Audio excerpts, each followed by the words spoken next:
Well, here we go. Put a new switch on. Looks pretty good.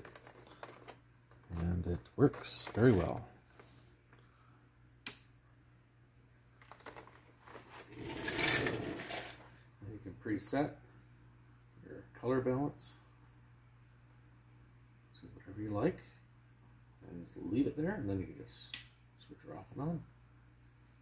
Of course, this version, that's the case anyway, but other versions, the switch is on the knob, and they're bad, just like this one was bad. This is a much better switch. It'll probably way outlast the product.